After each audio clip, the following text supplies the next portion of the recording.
1. Introducción, importancia de la electricidad.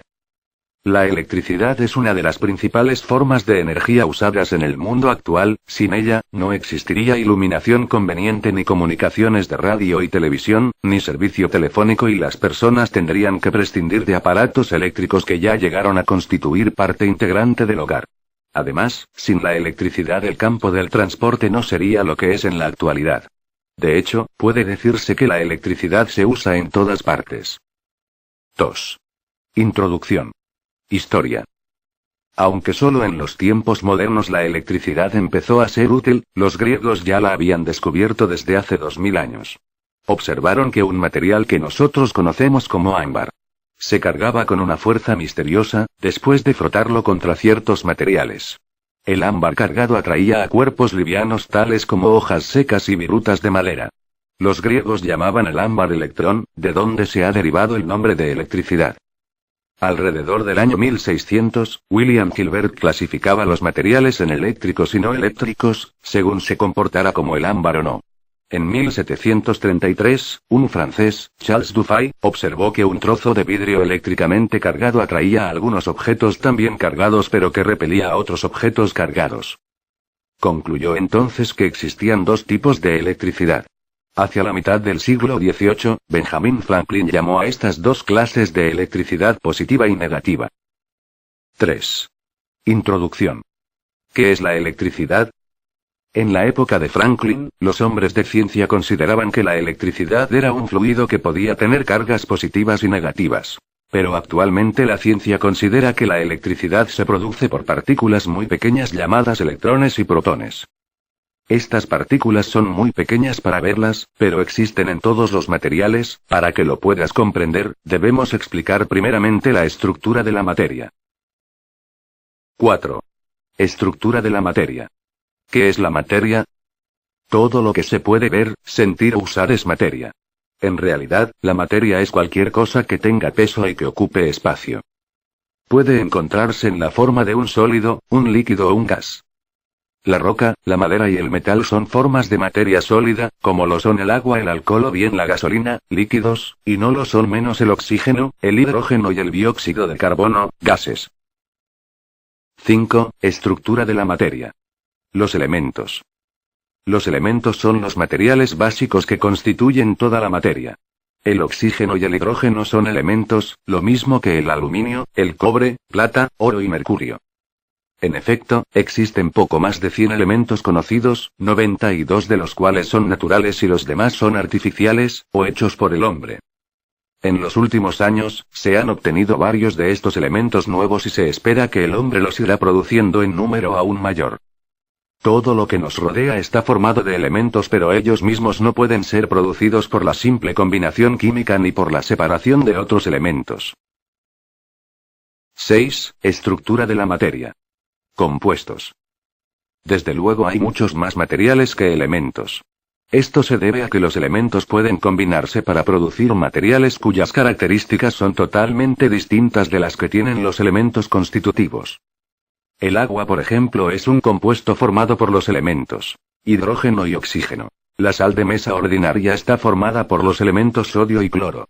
Cabe notar que el hidrógeno y el oxígeno, aunque son gases, pueden producir el agua, que es un líquido. 7. Estructura de la materia, la molécula. La molécula es la partícula más pequeña a la que puede reducirse un compuesto, antes de que se descomponga en sus elementos. Por ejemplo, si se tomara un grano de sal de mesa y se le dividiera sucesivamente en dos, hasta obtener el trocito más pequeño posible, seguiría siendo sal y el trocito sería una molécula de sal. Si nuevamente se lograra dividirlo en dos, la molécula se dividiría en sus elementos. 8. Estructura de la materia. El átomo.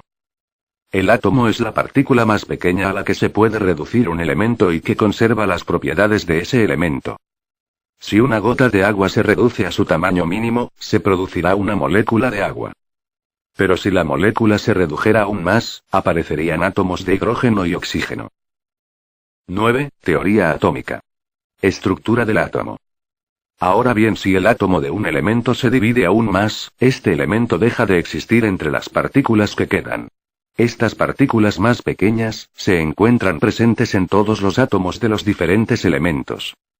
El átomo de un elemento difiere del átomo de otro elemento solo en virtud de que los dos contienen números diferentes de estas partículas subatómicas. Básicamente, un átomo está formado de tres tipos de partículas subatómicas que son de interés en el estudio de la electricidad: electrones, protones y neutrones. Los protones y neutrones se localizan en el centro, o núcleo del átomo, y los electrones giran en órbitas alrededor del núcleo. 10. Teoría atómica. El núcleo.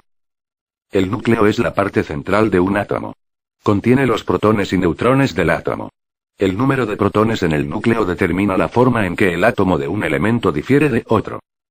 Por ejemplo, el núcleo de un átomo de hidrógeno contiene un protón, el oxígeno contiene 8, el cobre 29, la plata 47 y el oro 79. De hecho, esta es la forma en que se identifican los diferentes elementos, es decir, por sus números atómicos, como lo muestra la tabla de la figura 5. El número atómico es el número de protones que contiene cada átomo en su núcleo. Aunque un neutrón, en realidad, es una partícula en sí, generalmente se la considera como la combinación de un electrón y un protón y es eléctricamente neutro. Puesto que los neutrones son eléctricamente neutros, no son muy importantes en el estudio de la naturaleza eléctrica de los átomos. 11. Teoría atómica. El protón. El protón es muy pequeño, se estima que tiene 1.778 trillonésimas de milímetro de diámetro. El protón mide la tercera parte del diámetro de un electrón, pero tiene casi 1840 veces la masa de un electrón. Es decir, el protón es casi 1840 veces más pesado que el electrón. Es muy difícil desalojar el protón del núcleo de un átomo. Por lo tanto, en la teoría electrónica, se considera que los protones son parte permanente del núcleo. Los protones no toman parte activa en el flujo o transferencia de energía eléctrica. El protón tiene una carga eléctrica positiva. Las líneas de fuerza de esta carga irradian desde el protón en todas direcciones. 12. Teoría atómica. El electrón.